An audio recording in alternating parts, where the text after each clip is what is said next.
Ever wondered if those extra 4 inches actually make a difference? Spoiler alert. They do, just not always how you think. Welcome to Christy Tips, where we're stepping into the minds of men and what they really think about your footwear choices. Gentlemen, I see you nodding. But before your credit card starts smoking, let's get into the nitty-gritty of heel psychology. We took one woman, 2 identical outfits, and alternated between killer heels and flats for 10 different first dates. The results? Mind-blowing and slightly ego-bruising. When our model wore heels, 8 out of 10 men estimated her to be more successful professionally. Same woman, same resume, different shoes.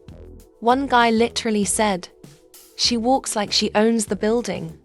Yeah, because her arches are screaming, Kevin. But here's where it gets interesting. The confidence isn't just perceived. It's scientifically real. When wearing heels, our test subject used 37% more assertive language and interrupted her date twice as often. Coincidence? I think not. The attraction angle. Let's not kid ourselves. Heels change your posture, accentuate certain assets.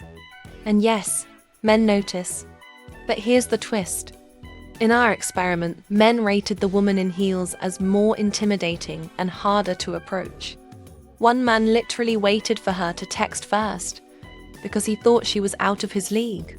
So maybe those heels are actually working as a natural filter. Just saying. They're not just shoes, they're a screening tool. When our model wore flats, conversation time increased by an average of 24 minutes. Men described her as easy to talk to and down to earth. Translation: they felt less intimidated and more like they had a shot.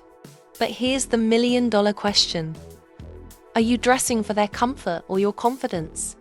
Because spoiler alert, the data shows that while men might approach the woman in flats more easily, they pursued the woman in heels more persistently. The right shoes aren't about what men think. They're about how you feel. When our model rated her own confidence, she scored herself 30% higher in heels, despite the physical discomfort.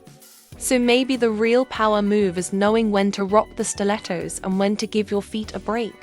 Because nothing says confidence like a woman who dresses for herself, not for the male gaze. If you're sizing up your shoe collection right now, hit that subscribe button for next week's episode. The psychology of red bottoms, status symbol or strategic investment. Drop a comment with your heel horror stories.